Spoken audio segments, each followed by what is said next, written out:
Assalamualaikum warahmatullahi wabarakatuh. Hai Moms, kembali bersama saya Dr. Dodi Hendra, spesialis obstetri ginekologi, konsultan fertilitas endokrinologi reproduksi dari Rumah Sakit Gading Medika Bengkulu. Pada video kali ini kita akan membahas tentang keguguran berulang. Nanti kita akan menjabarkan apa yang dimaksud dengan keguguran berulang, kira-kira penyebab apa saja yang memunculkan terjadinya keguguran berulang, dan bagaimana penanganan selanjutnya terhadap keguguran berulang. Ikuti ya. Baiklah Moms, kita awali dengan pengertian keguguran berulang. Banyak sekali penelitian yang menerangkan tentang pengertian dari keguguran berulang. Namun berdasarkan dari guidelines terbaru dari STD tahun 2022, keguguran berulang diartikan adalah kegagalan kehamilan 2 kali atau lebih yang terjadi pada usia kehamilan di bawah 24 minggu atau pada trimester pertama kehamilan dan di awal kehamilan trimester kedua. Dikecualikan pada kehamilan ektopik atau kehamilan di luar kandungan dan kehamilan mola hidatidosa atau kehamilan anggur. Apa saja risiko keguguran berulang?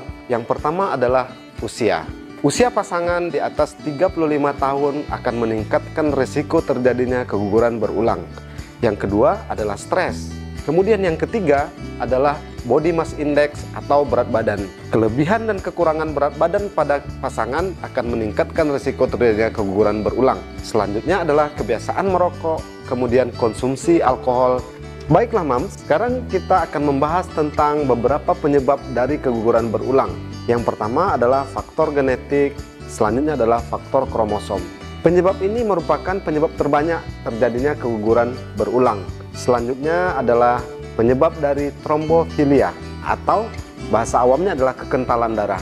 Selanjutnya adalah penyebab dari imunologi, kemudian penyakit metabolik seperti hipertiroid dan diabetes mellitus. Dan terakhir, kita harus menginvestigasi apakah ada kelainan pada rahim. Apabila tidak ditemukan segala permasalahan di atas, namun keguguran berulang tetap terjadi, inilah yang kita sebut dengan penyebab yang unexplained.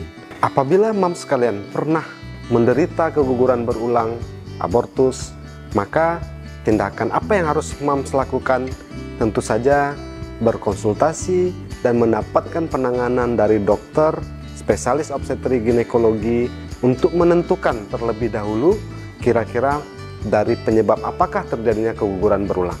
Penanganan ini tentunya akan disesuaikan dari penyebab tersebut. Misalkan saja penanganan akibat dari genetik dan kromosom. Apabila permasalahannya ada di kekentalan darah, dari hasil pemeriksaan dan investigasi oleh dokternya, maka Moms sekalian akan mendapatkan pengobatan untuk anti kekentalan darahnya. Begitu juga dengan imunologi, respon tubuh.